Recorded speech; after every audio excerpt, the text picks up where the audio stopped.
Morning. I would like to call the Planning and the Economy Committee meeting to order. I would like to welcome the following members who are present in the council chambers: Committee Vice Chair Cordero, Council members Okimoto, Say, and Wire. Pursuant to Act 220 Session Laws of Hawaii 2021, in order to allow public participation in a manner consistent with safe COVID-19 practices, this meeting will be conducted as a remote meeting by interactive conference technology with the following procedures in effect for the meeting. Members of the public will be allowed to provide oral testimony remotely or in person in the council chamber on all items on the agenda when each item is taken up. All persons who register to testify in person will be called upon first, followed by those who register to testify remotely. Persons who have not registered will be given an opportunity to speak following the registered testifiers. Before testifying, each person shall state their name and will be limited to a 1-minute presentation on each item.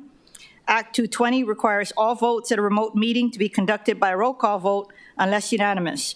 I will first call for objections, and if there are any, I will call for a roll call vote. For those council members participating from outside of the council chamber under Act 220, the meeting will automatically recess if we lose audio-visual contact with you and cannot reconvene until we reestablish contact. Therefore, please announce beforehand if you will be voluntarily signing out of the meeting. Written testimonies, including the testifier's address, email address, and phone number, will be available to the public as described on the posted agenda. As a courtesy, please turn off all cell phones. Moving to agenda item number 1. Bill 10, 2022, CD1, addresses the regulation of land uses through Chapter 21 Revised Ordinances of Honolulu 2021, the Land Use Ordinance. Members, I just wanted to briefly go over again my plans for Bill 10, which overhauls the city's land use ordinance use regulations. I would do this at each hearing for the public's benefit. As you know, the bill is lengthy and complex. Due to the significance of the changes that Bill 10 would result in with regards to where uses will and will not be permitted, and in what circumstances uses may occur, I want to ensure the council members and members of the public have sufficient time to review and provide mana'o on each use. Accordingly, at each planning and the economy hearing, I will be prioritizing proposed amendments by use type, which started in March with industrial uses, followed by commercial uses today, and then public, civic, and institutional, residential, agriculture, and miscellaneous uses at subsequent hearings. I did want to note, however, that I think we will need to continue the discussion on commercial uses at the next planning and the economy meeting on May 4th. I am focusing my amendments today on the uses that have seen the most changes in the Bill 10 drafts, namely hotel, retail, and eating and drinking uses. And given the significance of the changes I am proposing and the testimony we received, I think dialogue amongst members and input by stakeholders is necessary to make sure we get it right. Just a note, use types are color-coded in the master use table. Commercial uses are red. Each use type has use categories, and each use category has regulated land uses. As a reminder, each month, 2 weeks before the planning and the economy hearing, I will issue a memo to members about the scope of Bill 10 that will be prioritized at the upcoming hearing and instructions for amendments.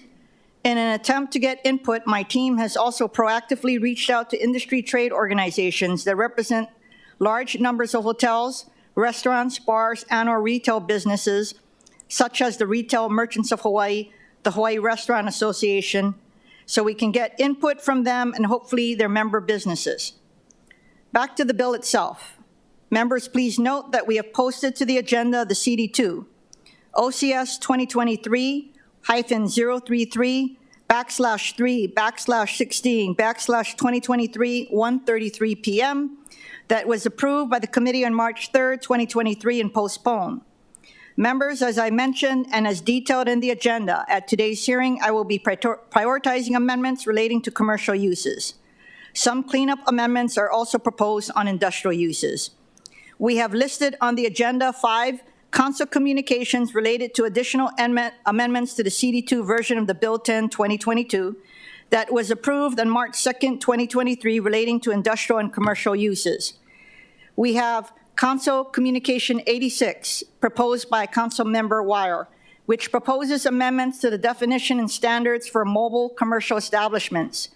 Councilmember Wire, would you like to explain your proposed amendments? I also understand you have additional proposed amendments filed as Council Communications 98, so you can explain both if you so desire.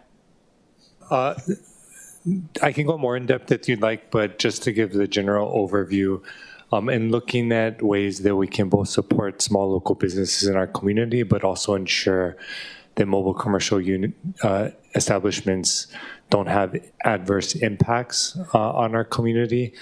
The amendments essentially address ensuring that there are pedestrian and vehicle traffic plans, looks at modifying the hours, and I know Chair also made some adjustments to the hours to ensure that the operational hours aren't affecting residential neighborhoods.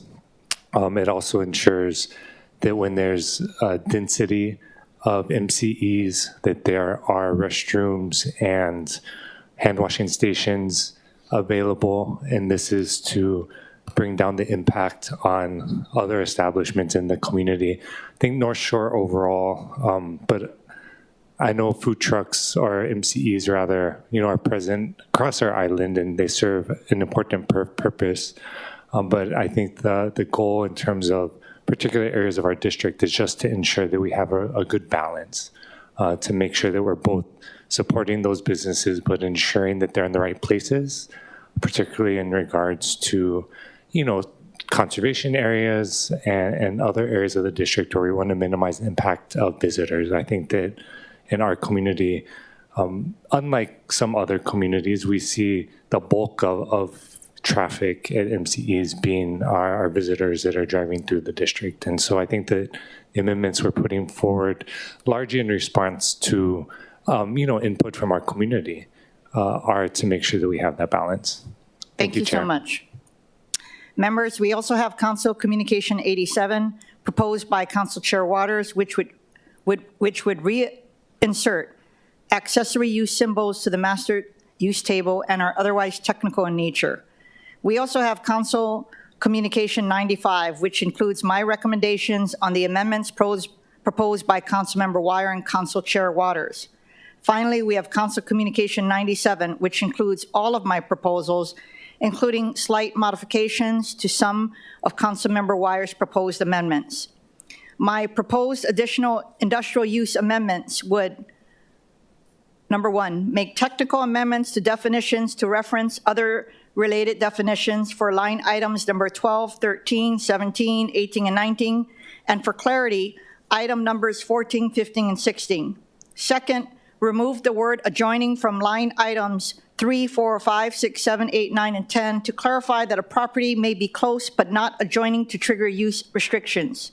3, remove the requirement for transitional height setbacks for biofuel processing facilities as it is duplicative and is already in the development standards for biofuel processing facilities.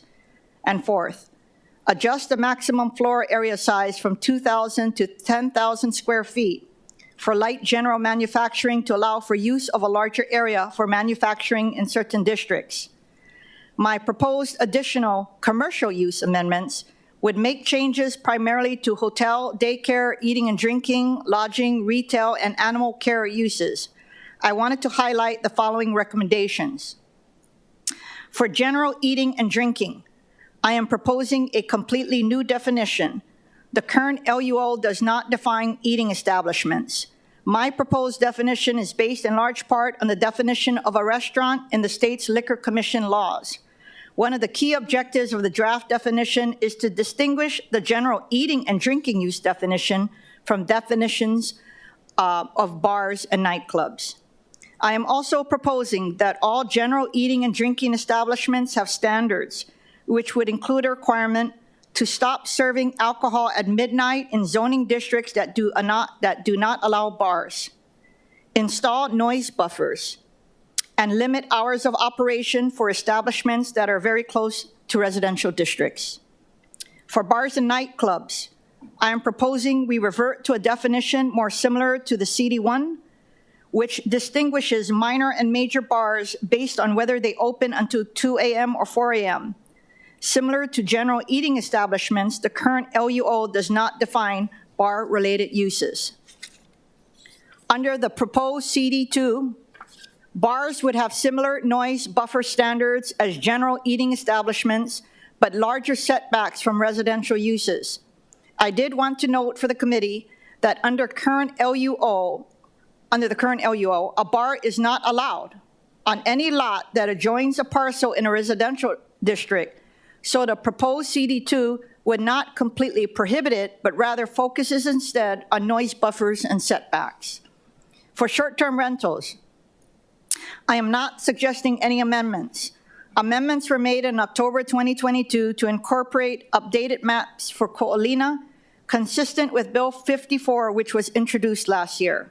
For hotels, I am proposing a slight amendment to the definition of hotels for clarity and moving the requirements for a front desk and other services back into the definition instead of in the standards.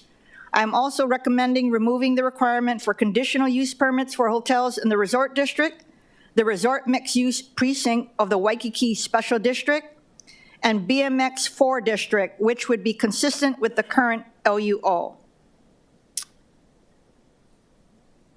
Members, I would like to take testimony before we introduce the administration. We will now proceed with in-person testimony. Clerks, do we have any in-person testifiers? Chair, we have in-person testifiers. When I call your name, please come forward to the testifier podium and state your name for the record. Just touch the button so that you see the red light.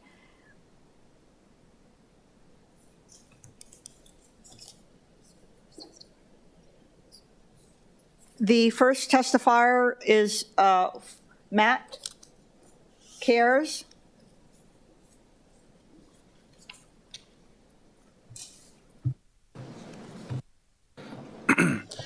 Good morning, Councilmember Kiaina, members of the committee. Thank you for this opportunity to testify this morning. Matt Cares for the record on behalf of the James Campbell Company. Members, we've previously submitted our written testimony, which you should have copies of in front of you. So I don't want to take up too much more of your time, but just want to highlight a couple of the items in there. Our concerns and our comments relate to the expansion of industrial uses into commercial zoning districts. In addition, one thing we didn't mention, but was brought to our attention last night, was testimony from other members of the public relating to the reinsertion of the opportunity for joint development into commercial and residential districts that was submitted by the department in the original department communication version of the bill. So aside from those matters, happy to answer any other questions. Thank you for your time. Thank you so much. I will ask a question and then open up to members. Are there any manufacturing uses you feel may be appropriate in the business or BMX districts? Thank you, Councilmember. I can't opine on specific uses, just on what's in front of us and what's in the LUO currently. I think the definition as it stands in the our LUO and in any draft bill is fairly broad. So maybe there's an opportunity to kind of create a better definition or something more specific. Thank you so much. Members, any questions? If not, we're going to, thank you so much. We're going to move on to the next testifier, Kikoa McClellan.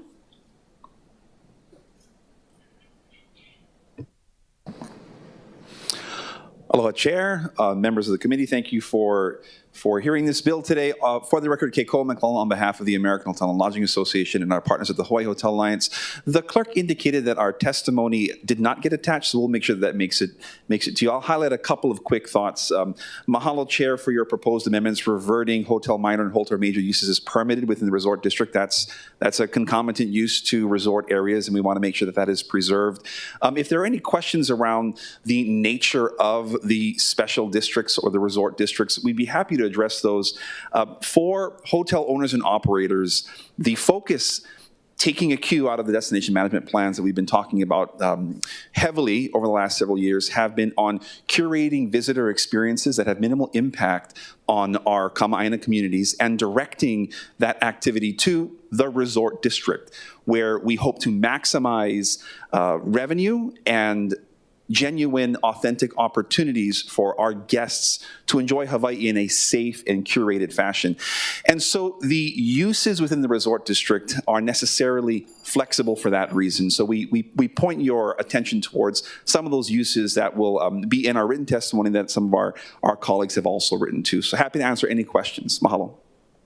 Members, are there any questions? Thank you. Thank you. Next testifier is Rick Eggett.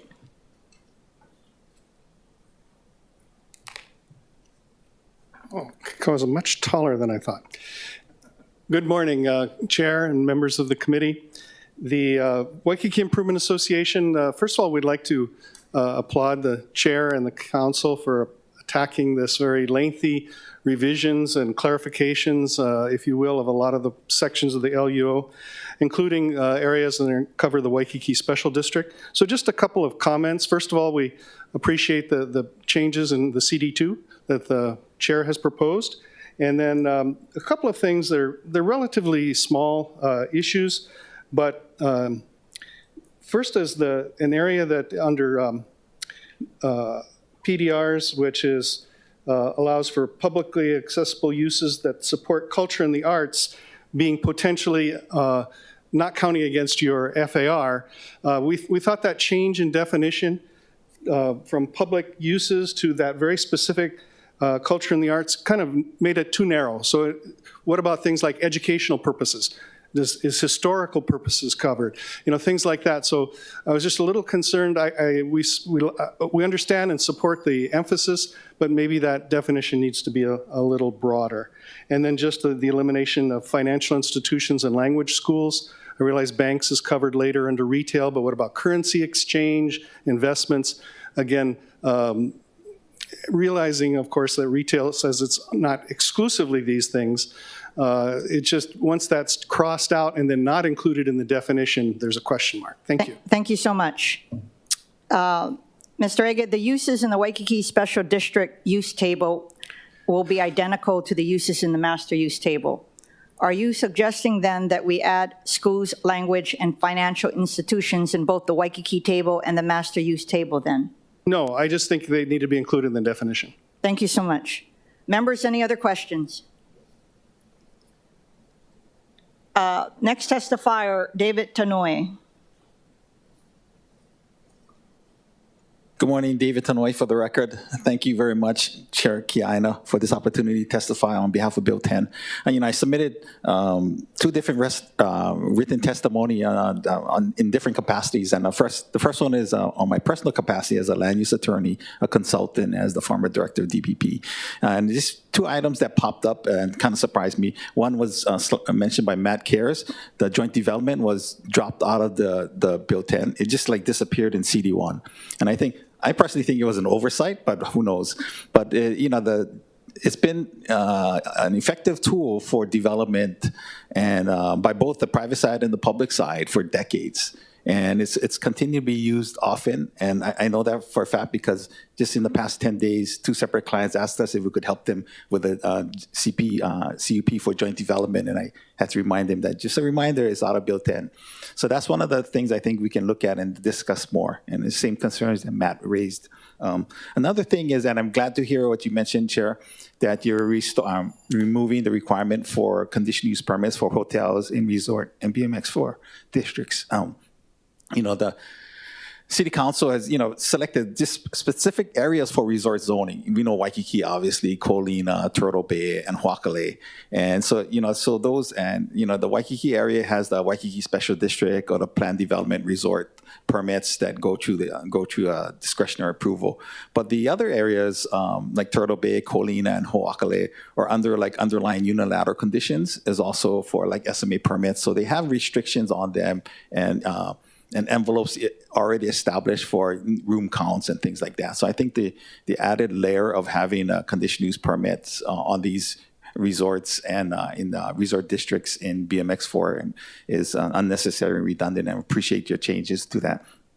And lastly, I changed my hat to more of on a consultant basis on behalf of Huakale Corporation and Haseko Eva Incorporated.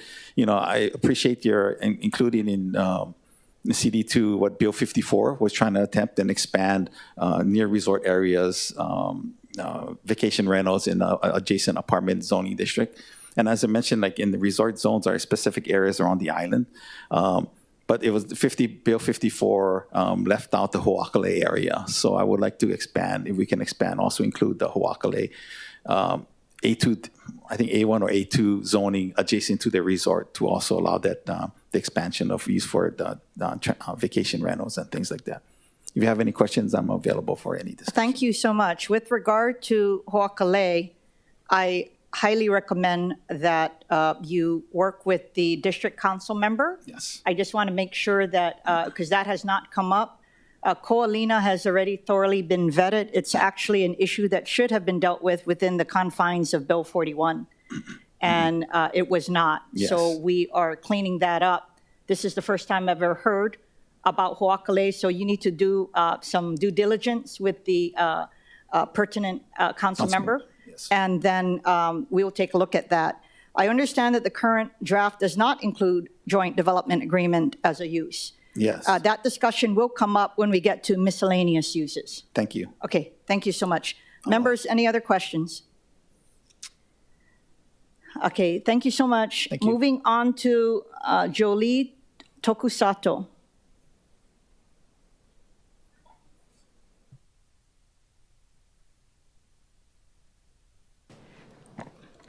Good morning, Chair, Kia'aina, and members of the committee. I'm Jolie Tokusato from Unite Here Local 5. We stand by our written testimony, but I wanted to add the following comments. I wanted to ask you to use the version that requires hotel and timeshare developments to get the CUPs. Also, we feel strongly that the council should have discretion over all hotel and timeshare developments. We recognize that this version isn't different from the way it's done now, but you have the opportunity to fix mistakes of the past and help set framework for a better future. It's because things will happen that we can't always foresee. Back in the day, sea level rise wasn't a thing. Look at what's happening now. A few years ago, we weren't worried about drinking water. At least I wasn't. Now there's contaminated water and droughts. Will we be able to provide good drinking water for everyone? We have to make sure the council is able to look out for us now and in the future. How many visitors can our communities and infrastructure support? Why would we allow the burdens to fall on the residents if developments have unexpected negative impacts? If they want to build a hotel, they should come to you. And we respectfully ask the committee to defer taking action on the latest amendments that relates to hotel developments. Thank you so much. Thank you so much, Mrs. Tokusato. During the Q&A with DPP, I will be asking DPP some of the questions that you have raised. Thank you so much. Is there anyone else in the council chamber who would like to testify, or did anyone else have a question for Mrs. Tokusato? Clerks, is there anyone else in the chamber who would like to testify? Please come forward to the testifier podium and state your name for the record. Chair, there are none. Thank you so much. We will now proceed with remote testimony. If there's anyone standing by remotely, please use the raise hand feature in Zoom. Clerks, do we have any remote testifiers? Chair, we have remote testifiers. When I call your name or last 3 digits of your phone number, please follow the prompts. The first testifier is Jesse Makainai. Chair, testifier has not joined the meeting. Second testifier, Austin Salcido. Testifier is present, Chair. Hello, honey.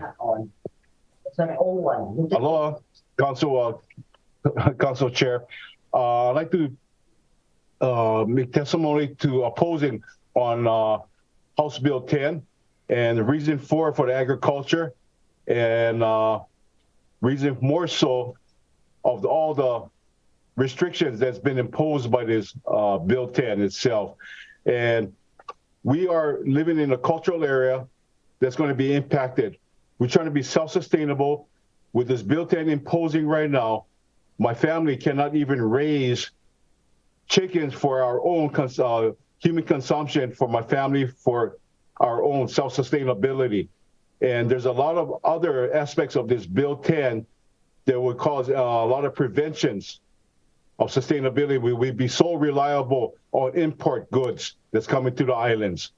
And financially, it will impact my fixed income and our culture on the Waianae Coast itself. And agriculture land is going to be impacted.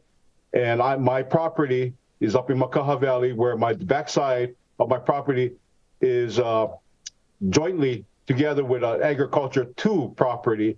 And I have certain things that I do raise on my property that would become self-sustainable. And this B10 will prevent that. The language in itself, I oppose the language in itself. I think B10 should not be moving forward. So with our Councilwoman Andrea Tupola supporting us, representing our area for the agriculture area and country, I can understand this if we were in Hawaii Kai or Kailua with the vast vicinity of vacationing homes that would impact the tourism, of course. But as far as the culture of the West Side, it will definitely adversely affect us as well, and it impact us financially and our culture as well. We have the right to live the way we live. And for all my years on the West Side, we have lived this way in our culture, because we have a declining on farming lands, poultry, piggery, even cattle farming is declining. We don't have the land. So opposition of Bill 10, please squash it in its entirety. That's all I have, Chair. Thank you. Thank you. Thank you, Austin.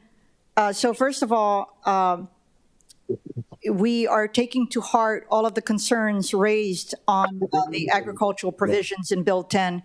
For today's purposes, if you heard my introduction, we are primarily focusing on commercial uses. I intentionally left agricultural uses to the end because we want to give the members as well as stakeholders and farmers more opportunity. So I applaud your council member for having town hall meetings to address it. So we are going to take into account your testimony, but we are not moving anything related to agriculture today. It's going to come several months from now. And I know Councilmember Tupola is already drafting her own amendments, but separate from her own amendments, my team, and I know that the chair's office is also looking at it as well. We will be looking at all of the testimony. So just thank you for participating now. We're going to move on to Gina Saucedo. Is Gina available?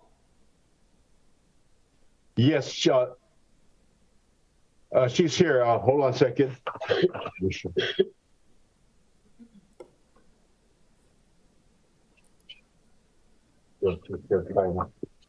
Aloha. Aloha. Good morning, Gina. Good morning. You know, on the Bill 10, this is very heartbroken hearing how our country on the West Side is changing, and the Bill 10 is strict in cultural rights in teaching my grandchildren, you know, what I learned it and raised it. And a lot of ag land is being changed and rezoning for CPRs, you know, for tiny homes and everything. When are they going to realize we cannot eat the tiny homes? We cannot eat metals. We cannot eat solars. We need to be more sustainable. And, you know, it's heartbroken how many cultures are dying now. And I ask you folks, please have the consideration, do not restrict any more culture of raising our own, being self-sustainable, that, you know, we've been doing for years. It's heartbroken. And we don't need the zoning changing to commercial to CPRs for tiny homes or anything. We have been negative impact already, ma'am. And this is very heartbroken. You got to remember, Kaka'ako, Kaneohe side, there was once all farming lands. Thank you, Gina. Thank you, ma'am. Thank you so much. Aloha. We are now moving to the next testifier, Denise Antolini. Testifiers present, Chair. Good morning. Aloha. Good morning. Denise. Aloha, Chair Kia Aina and members of the committee. I'm Denise Antolini, a Pupukea resident. I strongly support the amendments proposed by Councilmember Wire, particularly Council Communication 098, which is the most recent one where he has already explained some of the amendments. I want to make a couple of very brief points. One is that food trucks operate very differently in an urban environment downtown than they do in the country. Downtown, they're mobile, they often don't have seating, and people often walk up and grab and go. Unfortunately, in the country, mobile commercial establishments have become like mini cluster restaurants. So these proposed rule changes operate to put them on an even playing field and protect public health, safety, and the environment. I would also note that you've already eliminated MCEs in country, and so there's a slight fix that needs to be made to the amendments to make sure country is eliminated. Thank you for ensuring that mobile commercial establishments are mobile and that they operate on a level playing field with our other community businesses. Mahalo. Thank you so much. Thank you for your testimony. I did want to note for the members, I have for the most part adopted Councilmember Wire's initial recommendations on mobile commercial establishments as well as some stricter standards. That said, I do think the additional amendments go much farther than the standards and restrictions than similar uses, for example, retail and restaurants, and therefore, I'm not going to recommend adopting them at this time. I also wonder if some of these suggestions would create hardships for long-standing food trucks that may not be causing some of the problems that occur in specific locations. That said, I will continue to consider it for next month. Members, any other questions for Ms. Antolini? Or do you want to make any comments, Councilmember Wire? Yeah, mahalo, Chair. I did have a question if Ms. Antolini is able to. If you could just maybe outline the differences you're referencing. I know you referenced the most recent testimony. So do you have insight on what the differences are and what's your thoughts on why they're reasonable? So the amendments that you have proposed, I think, make a lot of sense no matter where the food trucks operate. And specifically, I want to point out that the amendments say if there is seating provided, then there needs to be hand washing stations and either restrooms or porta potties. So again, there's a big difference between the kind of sometimes the food trucks in urban environments where people kind of walk up, grab and go. That's wonderful. But in the country, it tends to be tourists coming and sitting for a long period of time. And it's essentially a substitute for a brick and mortar restaurant. So I think as we move forward, Chair Kia Aina, as we move forward, we need to really think about what fits these different scenarios. They're very, very different. And I think Councilmember Wire's amendments need to be considered, and perhaps we need to tweak them.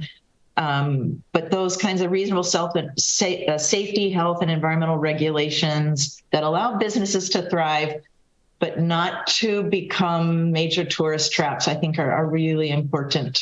So mahalo. I hope that answers your question. No, it does. Thank you for distinguishing, because I know Chair Kia Aina did include I believe the restrooms when there was seating, correct me if I'm wrong, and we added the hand washing stations, like you said, for the sanitation reasons. I know we added the pedestrian and vehicle traffic plan initially when there was density, and then our newer amendment added it across the board.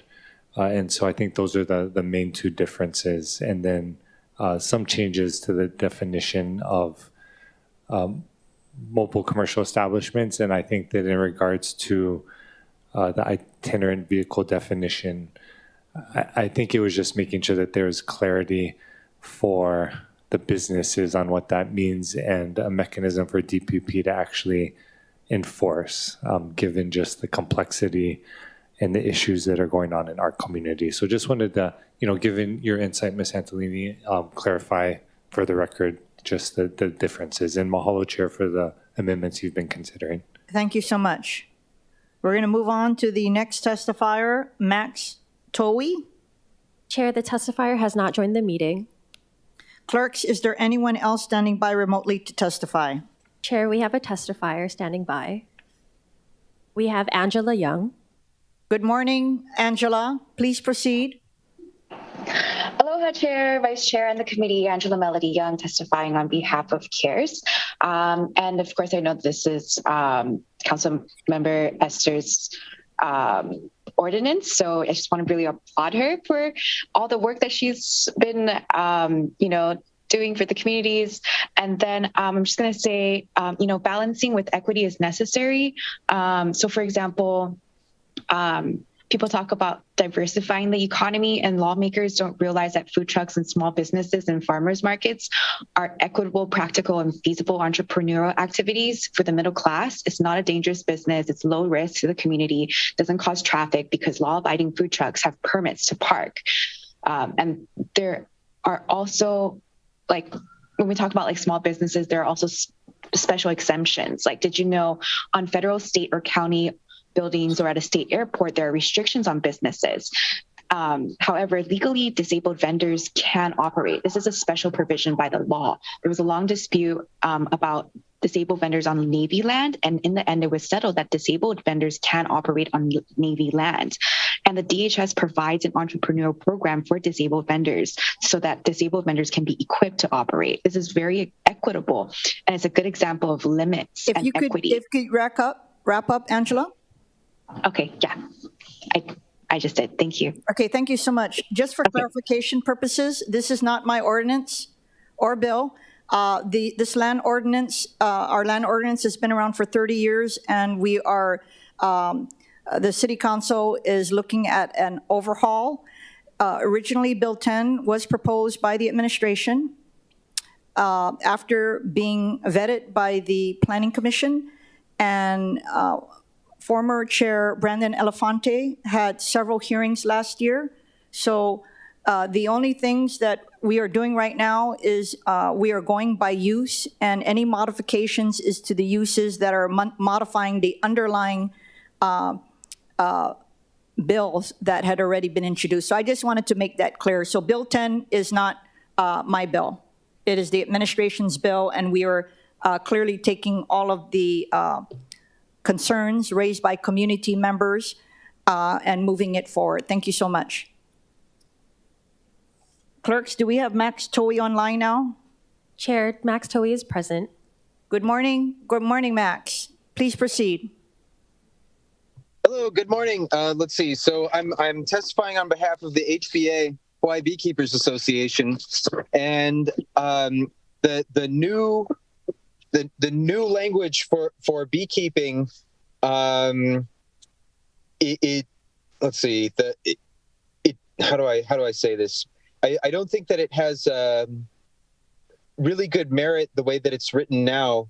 It sounds like it was taken from a mainland beekeeping organization, and to regulate local beekeeping, it just doesn't make sense. The way that it's written in the HRS, it works really well. It's been in that way for about as long as I've been alive, and it's really good. And we really don't think that it needs to be changed. And if you have any questions about that, we would absolutely love for you to reach out and talk to either me or Stephen Montgomery, both directors in HBA. And I know that I'm sorry that this is a commercial use hearing, but the beekeeping community is absolutely terrified of what this means, because the way that it's written now, without exemptions for ag and country, it would it would make a lot of our operations illegal, and that's. Thank you so much, Max. So for clarification purposes, you are talking about the agricultural use section, correct? Yeah. Okay. So if you did not hear what I said earlier, we are going to be taking agricultural uses a couple of months from now. I do understand the concerns. Again, this is not my draft. I am I've heard a lot of concerns raised by the agricultural industry, and I'm taking it to heart.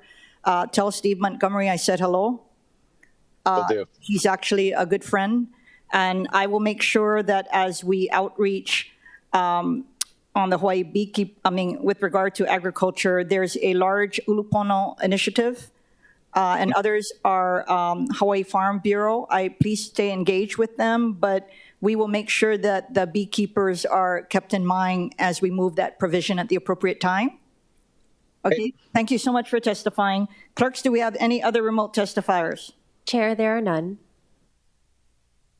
Members, we are in discussion. We have for the administration today,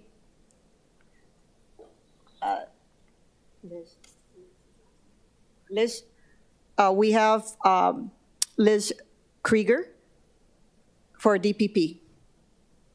And then I go on, wait, I'm sorry. Members, if it is okay, before I entertain all questions by members, I would like to first focus our discussion on questions of DPP by subject and then open it up to any other questions. So I want to start the discussion on CUPs for hotels, then minor and major hotels, special events at hotels, residential use of hotel rooms, general eating and drinking, bars, nightclubs, light manufacturing, and then everything else. Most of the hotel questions I will be asking are to inform future amendments.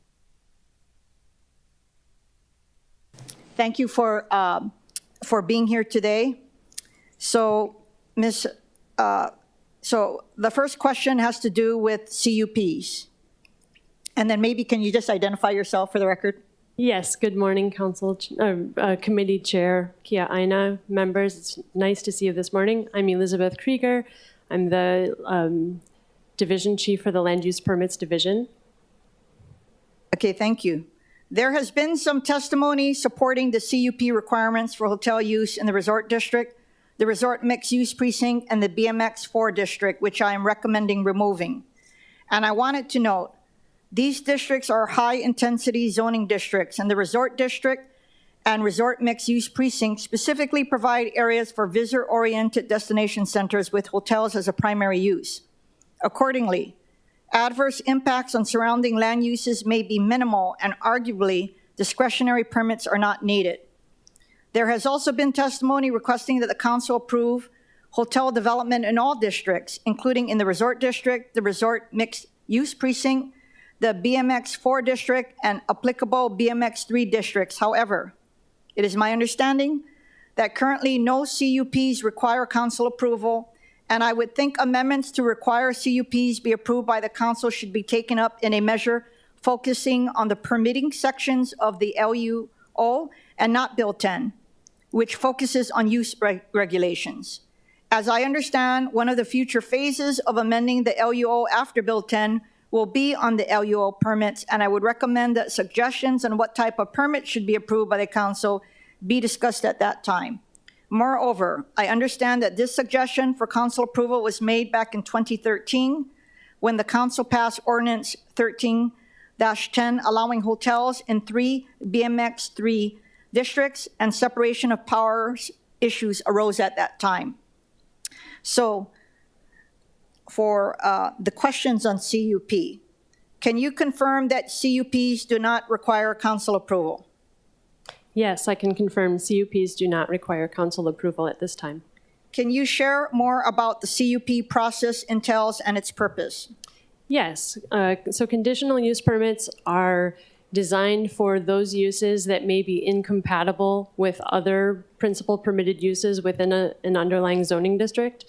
So we use the opportunity to evaluate that particular use specifically and identify any land use impacts to those other principal permitted uses and see ways that those uses can be mitigated. Thank you so much.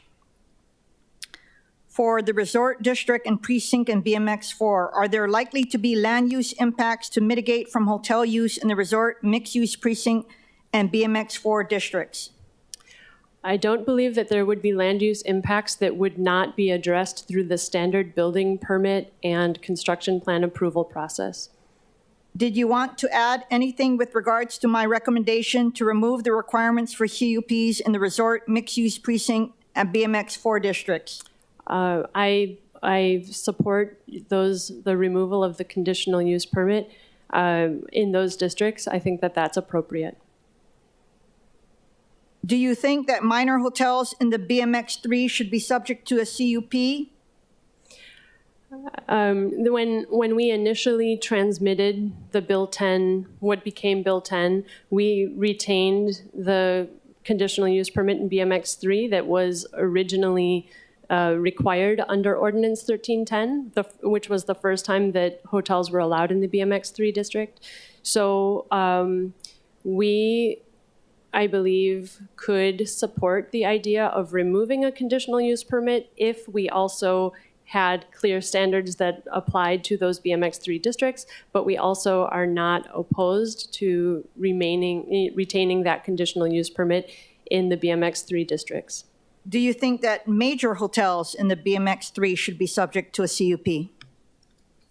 Again, I think that we supported the decision that was made under Ordinance 1310 to retain the conditional use permit in the BMX for the major hotels in the BMX 3 district. I do believe that there would be a mechanism where we could apply development standards that would address those issues. But I understand, I think that we didn't believe that that was something that we needed to open up. In the last 10 years, I believe we've had 4 applications for conditional use permits in the BMX 3 districts. And I would also point out, just to clarify, that within Waikiki, whenever a planned development resort permit is requested, that comes to the city council, and also they have major special district permits for the Waikiki district, as well as most of the hotel uses that were approved.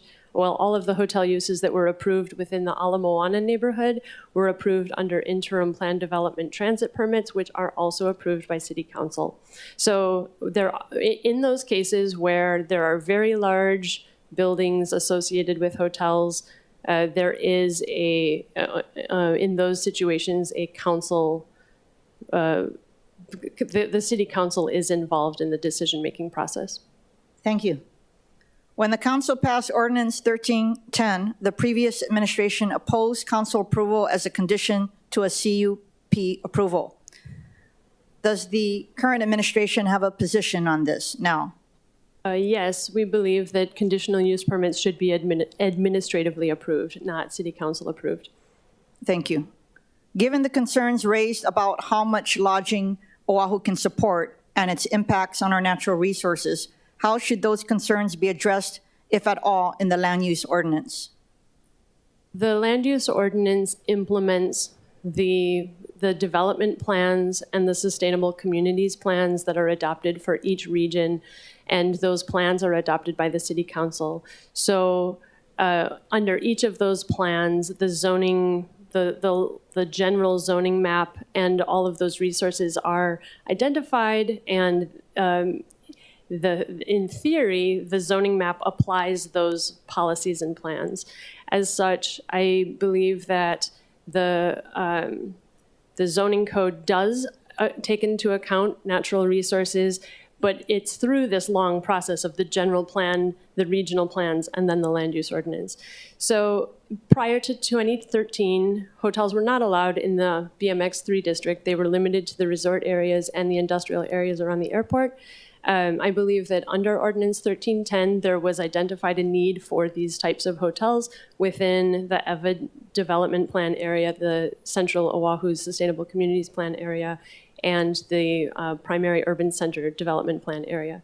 So I do believe that that was taken into account. And otherwise, I believe that the land use ordinance is one piece of an overall policy strategy that addresses tourism and cannot by itself deal with all of the resources.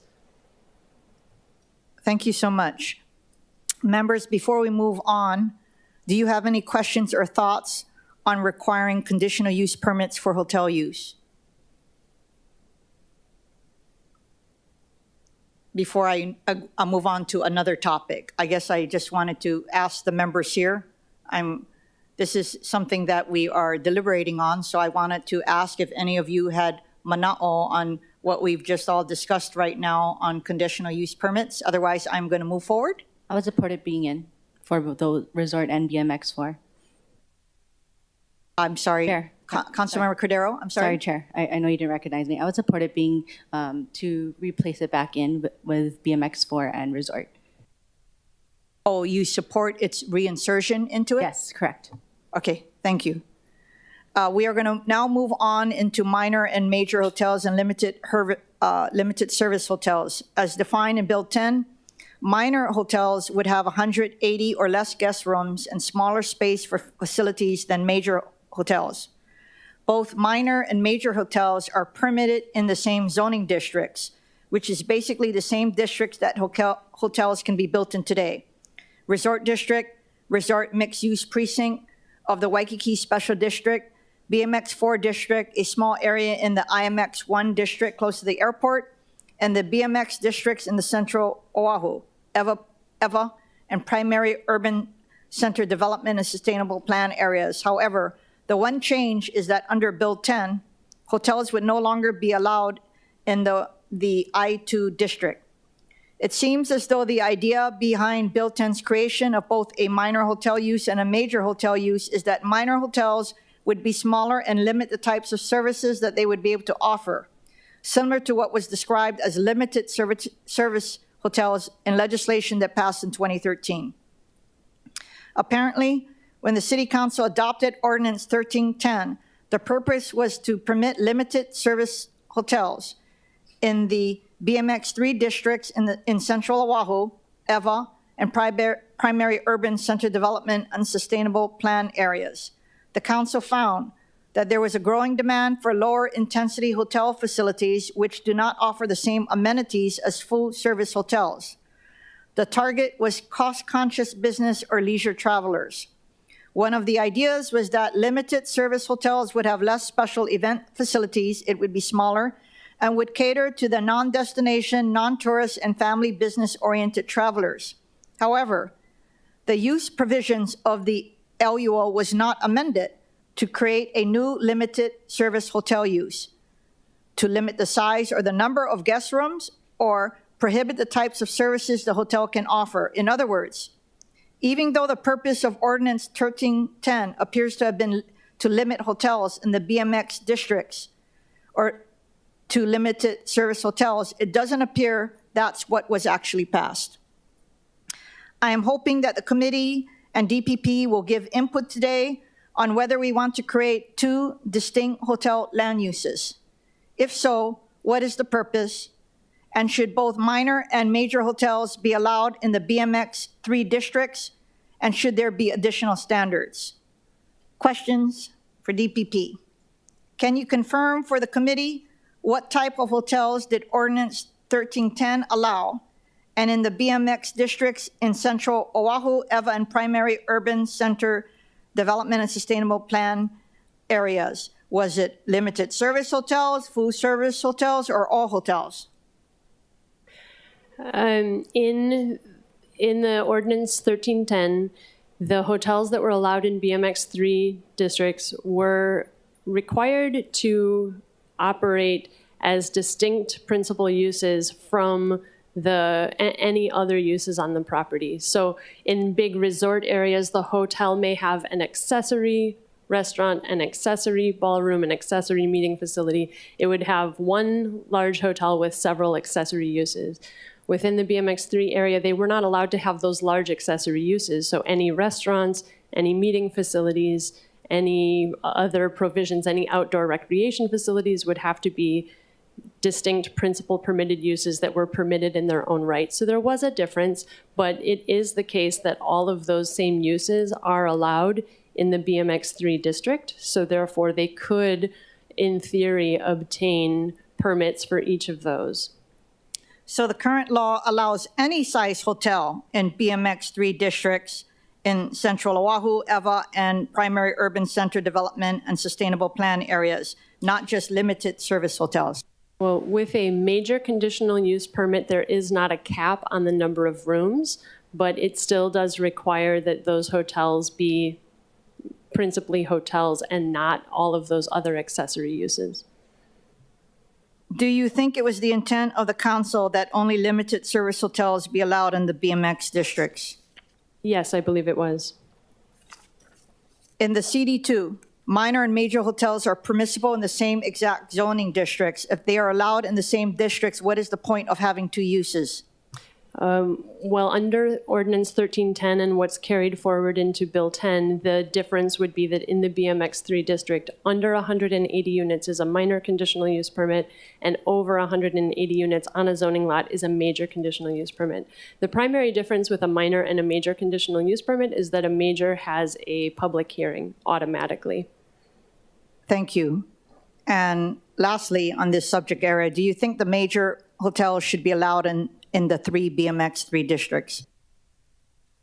I believe that hotels with more than 180 units can function without major land use impacts in the BMX3 districts, and I believe that any impacts related to them can be mitigated through conditions on the conditional use permit, or potentially through just development standards that, should the city council determined that conditional use permits wouldn't be required and imposed additional development standards for those uses, I believe that those impacts could be mitigated, particularly since we evaluate very carefully impacts relating to traffic and circulation and that kind of thing during the conditional use permit process, and also during the construction plan process and the building permit process.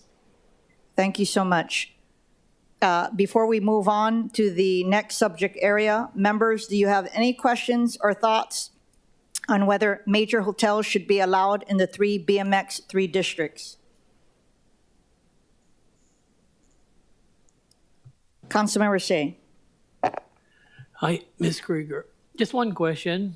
If the system is not broken, are we changing something now with these amendments that we're discussing? The process that is already in place?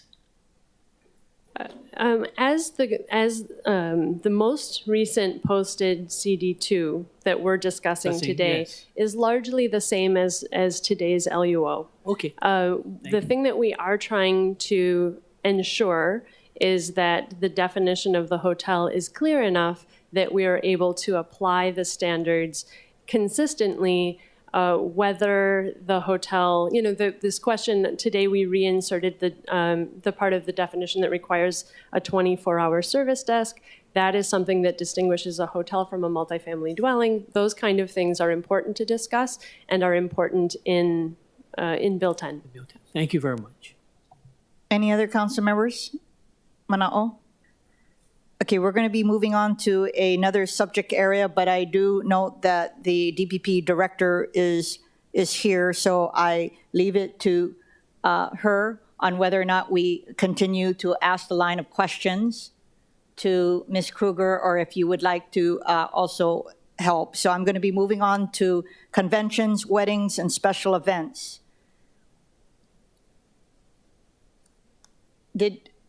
Director, did you want to answer the questions, or did you want Ms. Kruger to answer the questions? Krieger. Thank you, Chair. Liz Krieger, she's doing great, so I'm going to allow her to continue. Thank you. Okay, thank you so much. Can we limit minor hotels from having conventions, weddings, or special events if conventions, weddings, or special events are otherwise permissible primary uses in the same zoning district? I'm sorry, just to clarify, do you mean on the same zoning lot that there would be a mix of uses or not? Yes. Okay.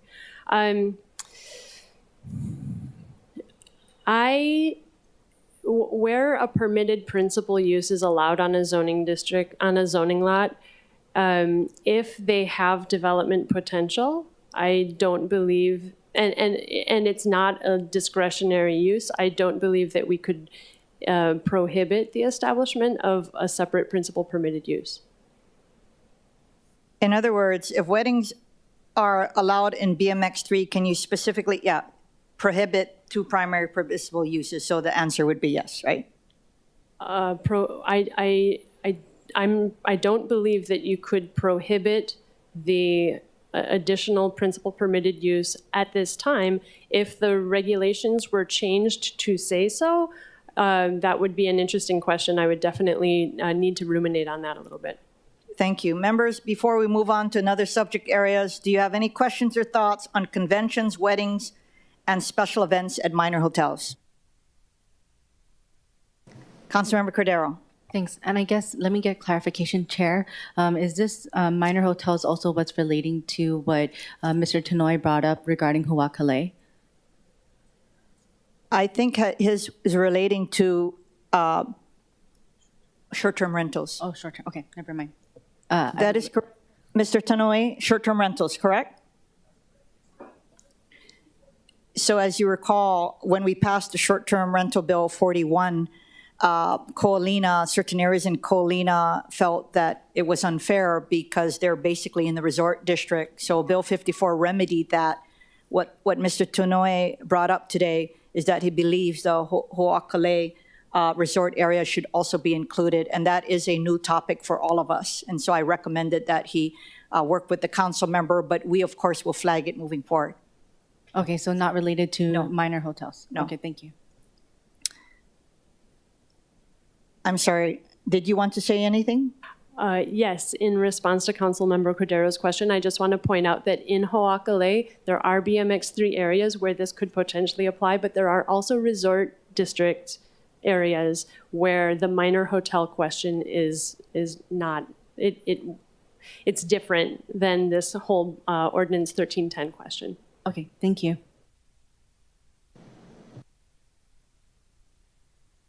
Chair? So, Yes, Chair, I'm sorry. just one Councilmember Say. for Ms. Krieger. So presently right now, a minor hotel of 180 units or less, they can provide conventions, marriage ceremonies, etc. Within the BMX3 district, that's right. They can apply for a conditional use permit to operate a hotel with 180 units or less, but all other uses need to be principal permitted uses, and permitted accordingly. Permitted by who? Well, so with the building permits, so the building permits would have to show this sort of distinct thing. So, for example, again, with a principal permitted use, you would have separate signage allowances, you'd have separate entrances potentially, you would have a different entity potentially hiring people for that job. So the whole idea is that you don't have one giant resort that is an umbrella over the entire use on the entire zoning lot. Okay, thank you. Okay, we're going to be moving on to residential use of hotel units and residential use in hotel statements. Use in hotels. Right now, the LUO does not restrict use of hotel units to be only for transient accommodations, and in certain situations, including in particular for hotels that have condominiumized their units. You guys know what I mean. Sometimes referred to as condo hotels, individual buyers purchase units and live in the units full or part-time. This may mean less units available for transient accommodations in a hotel and impacts on our parks and public schools without application of park dedication, school impact fees, and affordable housing requirements.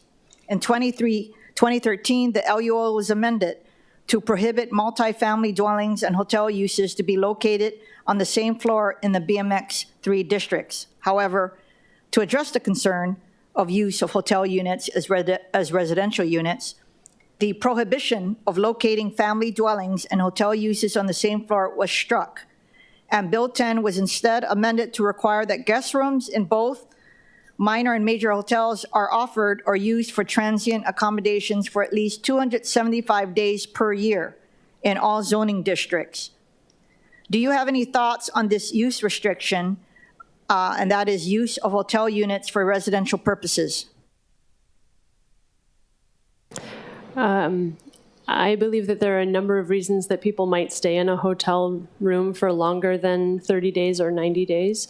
I also believe that from an inspection and application of the regulation perspective, that would be very difficult to enforce.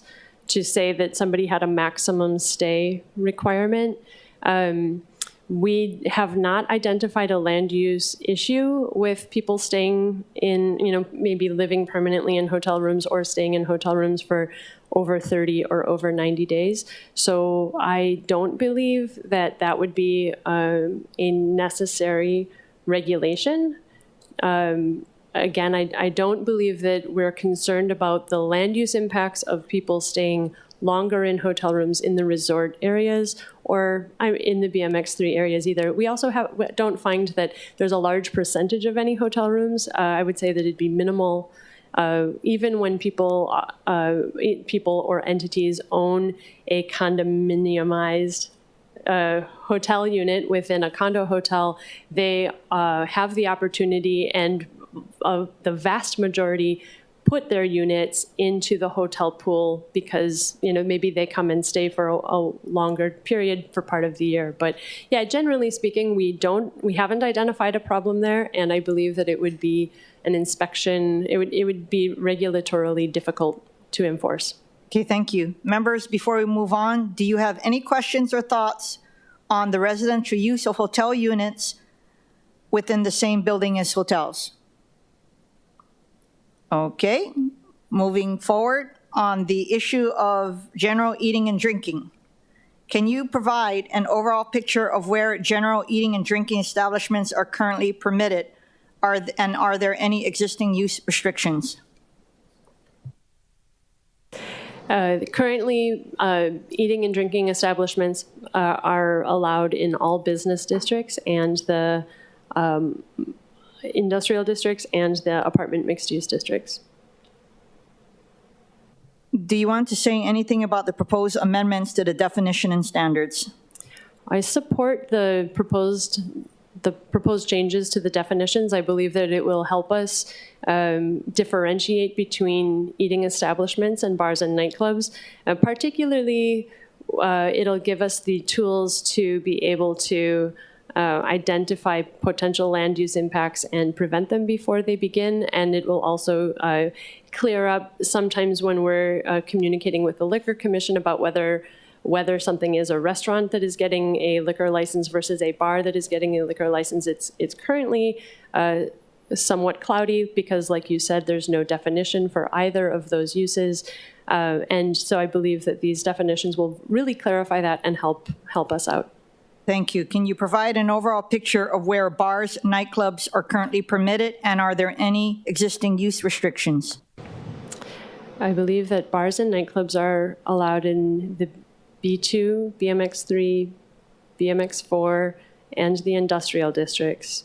Although I don't have the current LUO in front of me, so and those are principal permitted uses, so I don't as often deal with them. Do you want to say anything about the proposed amendments to definition and standards? We support the proposed changes to the definition and standards. I think that the additional separation distance from the adjoining residential or apartment property lines will really help. At present, there are times when bars and nightclubs are not allowed on a zoning lot because there is a property line that is shared where maybe the zoning lot is very large, so they could locate farther away on the zoning lot. These proposed changes would allow that. Thank you. Members, before we move on to the last subject area of light manufacturing, do you have any comments on general eating and drinking, bars, nightclubs? Councilmember Cordero. Thank you, Chair. Ms. Kruger, relating to bars and places for eating and drinking, currently I do have a lot of industrial and industrial mixed use and BMX in my district, namely near Kalihi and, well, actually majority of my district from Maya to Kalihi.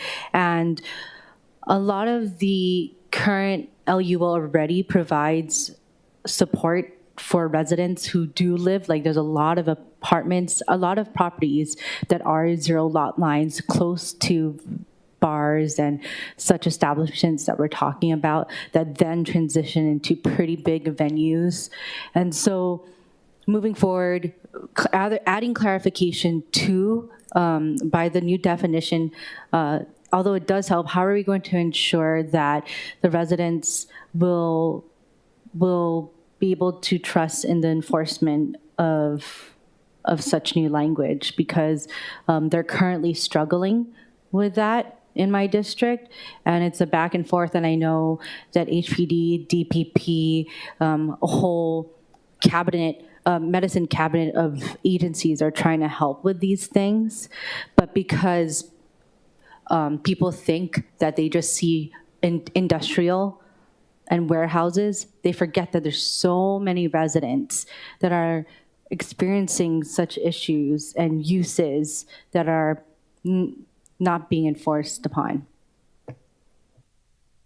Yes, there are definitely struggles wherever zoning district boundaries are, which is where I think that these proposals allow us to identify things on building permit plans when the building permit plans come through originally. So requiring, say, walls at the property line and that kind of thing will help, but that's a future-looking thing. At present, I think that the way this would help is there's always a question for us when somebody says, I'm an eating establishment, and we say there's a line that you cross that makes you a bar. And this proposal to specify that if you're a restaurant, at a certain point you have to stop serving alcohol to prove that you're not a bar, I think that that will be very useful. And then the final thing I'd add to your point, which is a little bit different, but the idea of utilizing warehouses for larger assemblies is super problematic. And I'd like to remind people that they don't always meet building code when you convert a building into another use, and that they need to get a building permit to establish that higher assembly level of use, because warehouses have a very small percentage, or a very small per capita user, whereas restaurants, bars, nightclubs, dance clubs, these kinds of parties have, there's a potentially dangerous situation.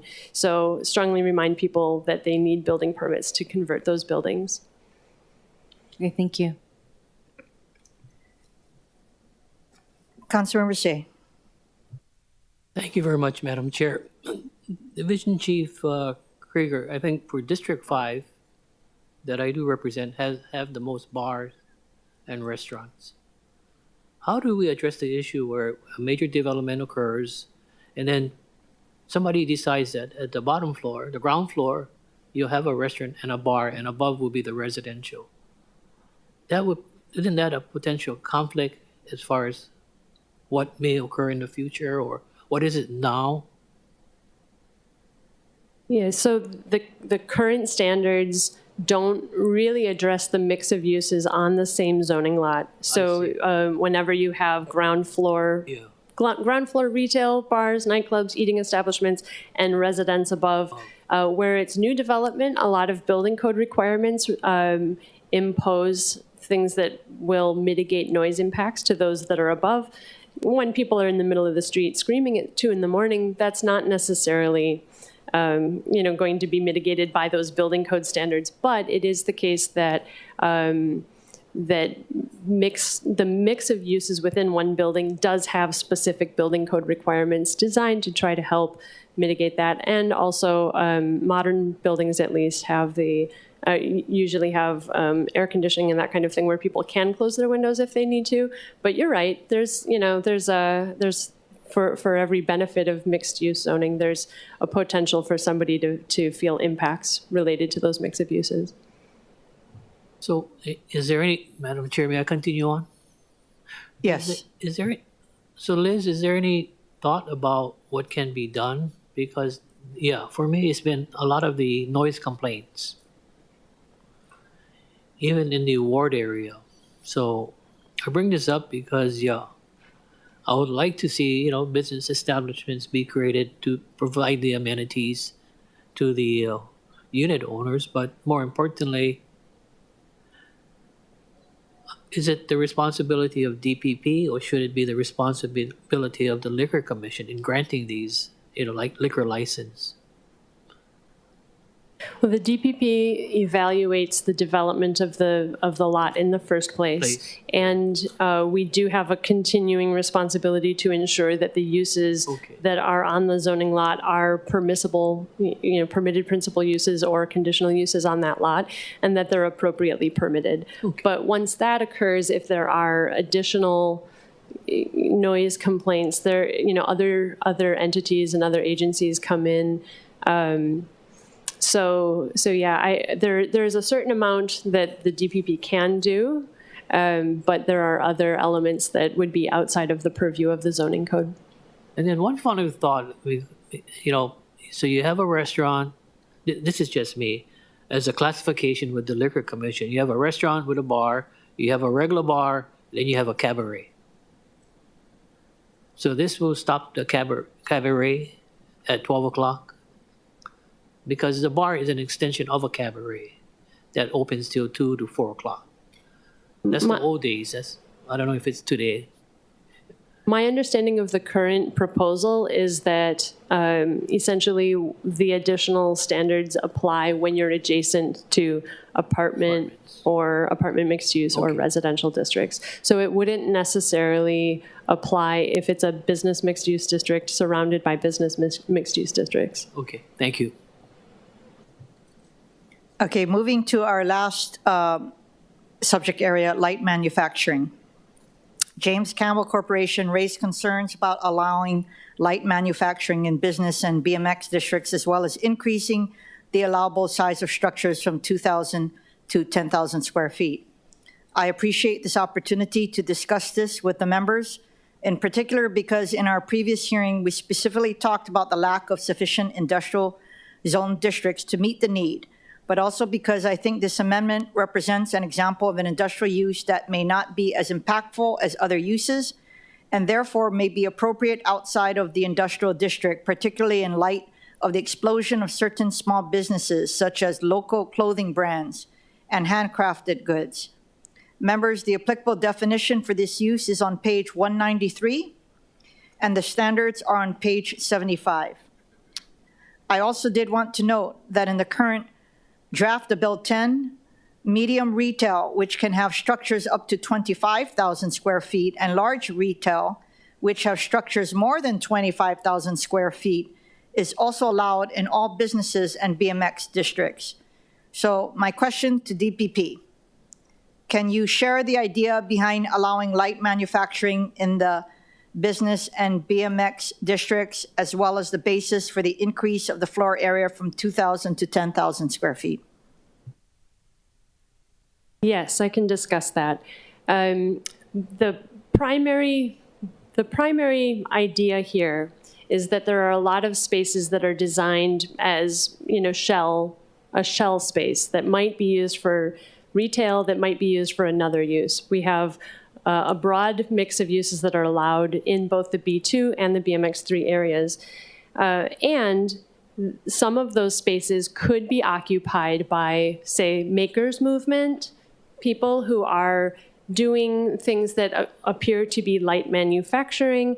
The definition as proposed is activities that are non-offensive to adjacent uses, involve no open storage, and I'm going to skip a little bit, do not involve processes that generate significant levels of heat, noise, odors, or particulates. So for us, that gives us the opportunity to allow somebody to, like some of the example uses are handcrafted goods, biomedical and telecommunications technologies, to allow those types of uses that might not be even noticed by neighbors to occupy these spaces, particularly in a mixed-use building. And from our perspective as the entity that would say whether you're allowed or not allowed, as soon as somebody starts to have adverse impacts to the surrounding area, we then get involved and we start to say, well, you can't be considered light manufacturing if you're having impacts to your surrounding area. At this point, you're general manufacturing, which is not allowed in this district. So you either need to roll back your use so that you have no impacts to the surrounding area, or you need to relocate to an area where general manufacturing is allowed. So it gives us a tool when we do get requests for investigation regarding land use impacts associated with those uses. Thank you. Do you have any thoughts about the concerns raised by James Campbell? Do we have any thoughts about whether light manufacturing at this size would impact residential and other allowable commercial uses? We're certainly happy and willing to discuss it further, to consider particular areas where impacts may be identified, and we're willing to consider any other development standards that may mitigate those concerns. So for sure, we're absolutely willing to further discuss this. Okay, thank you so much. Members, do you have any other questions on all of the subjects that we've just discussed? Because I'm going to move forward with a recommended course of action. Councilmember Shea. Yeah, I'll give you another example that I deal with. What happens when we have a business in a residential district? Is that a conditional use permit that is allowing that business? Which is, as an example, manufacturing food products.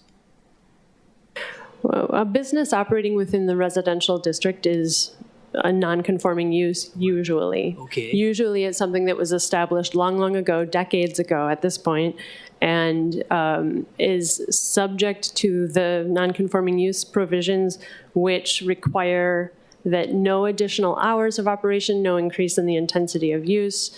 If they stop operating, they cannot start up again after a certain period of time. So those kind of provisions apply to non-conforming uses. Every now and again, you'll find a very unique situation where there's a commercial operation in a residential district, but the other element might be home occupations, but home occupations are not supposed to have any adverse impacts to the surrounding area. So yeah, the allowable commercial activities within residential areas as well as apartment areas are supposed to be very, very limited. Limited. Okay. The other question, Madam Chair, you stated by Campbell it was 10,000 square feet. You want to increase the square footage? But the question for me is that is it the ground floor or the ground level plus my mezzanine above? Or can I double it? Let's say 5,000 and I can go up another 5,000 above. Just trying to figure it out on that one. It would be an aggregate 10,000 square feet. So you could have multiple floors dedicated to that.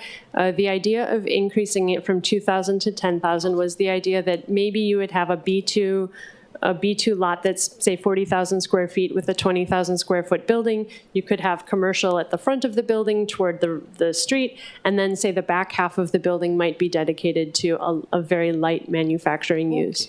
Got it. Thank you very much. Thank you. Members, again, if you have any questions on not just the subject areas that we discussed right now, but anything commercial use.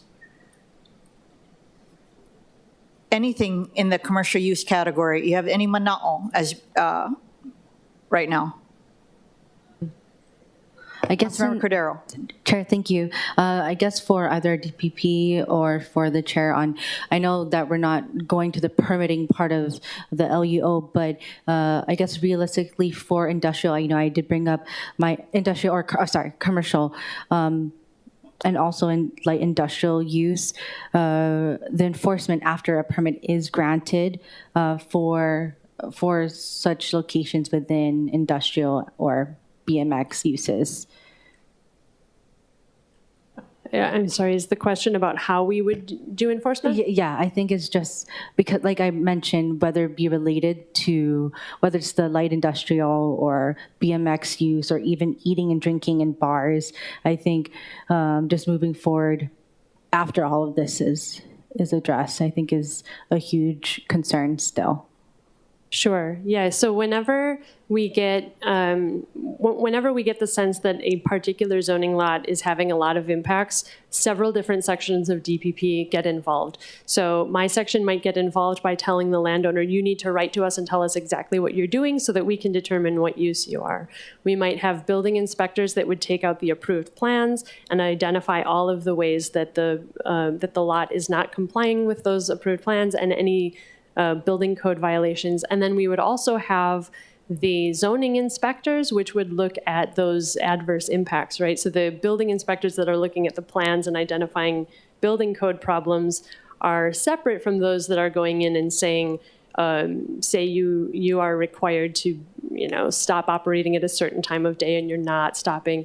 So we have multiple groups that would all be going to attempt to get that landowner to understand, first of all, what standards apply to them and what they need to do to correct any violations that are identified. Thank you. And I think beyond, especially for commercial, especially in the BMX uses and industrial zones, a lot of the times the landowners have many lessees, sub-lessees, and having to address all of those concerns to those lessees. And I think that's where we see a lot of our LUO not, I don't want to say failing, but leaves a lot of people who live around or are around or work around these different uses or mixed uses or zones, questioning how else can we address this in the policy, which is the LUO. So that's why I just want to make sure that we're addressing a lot of these things. So with that, do you think that DPP is satisfied with the amendments proposed today to move it forward? The whole package? Yes, or with what we're currently dealing with? Yes, I think broadly speaking, we've worked closely with the chair's staff to answer questions and to identify those areas where we've heard a lot of feedback from the community since the beginning of the introduction of Bill 10. And I think that the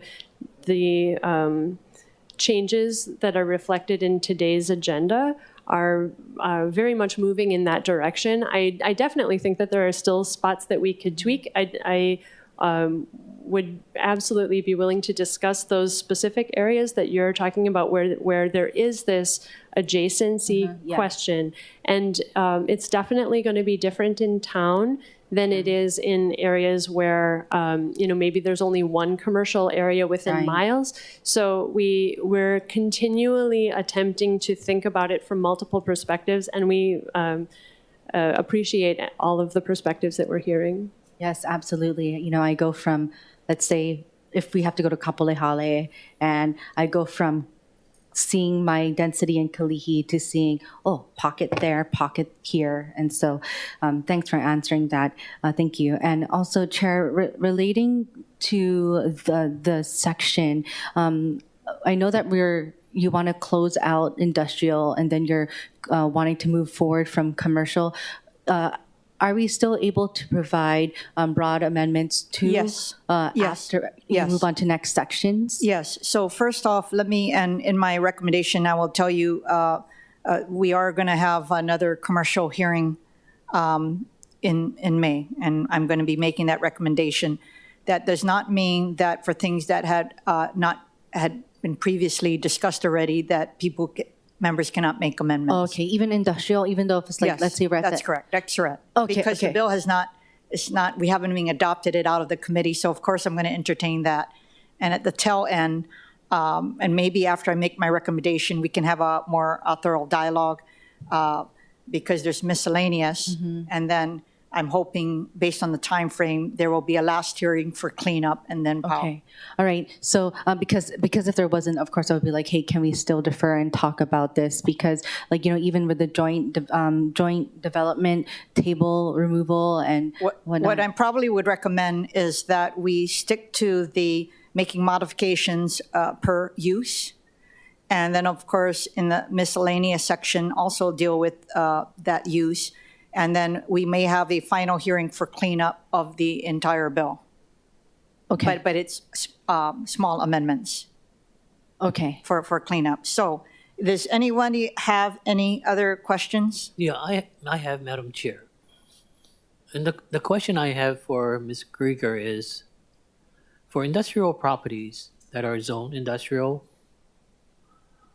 would it be proper to say that if Calvin Say has a 5,000 square foot industrial property, that I could double it rather than say 10, like you're specifying 10,000.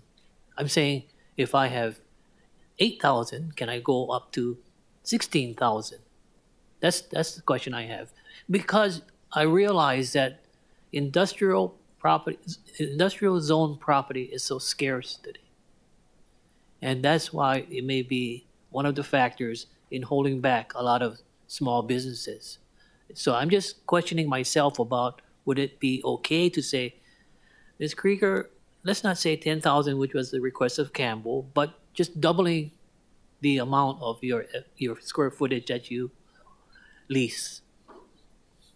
The 10,000 square foot limit would apply to that light manufacturing within commercial districts, not in the industrial district. So there wouldn't be a size limit in the industrial districts. And in the industrial districts, the floor area ratio maximum for the I-2 is 2.5 FAR, which would mean your 5,000 square foot lot could have 12,500 square feet of floor area. Okay, thank you. Members, I'm going to be making my recommendations. Any further discussion before I move forward?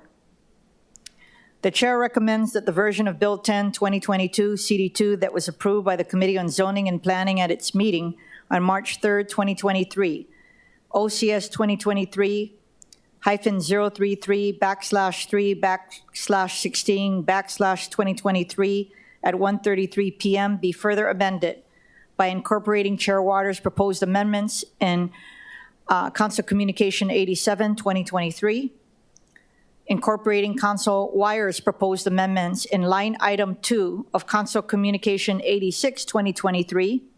The amendments in line item 1 have been incorporated in the proposed amendments to mobile commercial establishment standards in Council Communication 97. Incorporating all of my proposed amendments in Council Communication 97, 2023. Members, we will have another opportunity for amendments to commercial uses at the May 4th planning meeting. Any discussion, objections, reservations? Hearing none, the bill has been amended to a CD2. Chair then recommends that action on Bill 10, 2022 CD2 be postponed to the Planning and the Economy Committee meeting on May 4th, 2023. Any further discussion, objections, reservations? Hearing none, so ordered. I will make public a clean version of the CD2 that was approved by the committee today, which will give everyone time to review the bill once again. The committee at its meeting on May 4th, 2023 will be considering proposed amendments to this CD2 version of the bill with a continued focus on commercial uses. We will follow the same procedures to propose commercial use amendments to the CD2 by filing amendment forms with the clerk's office.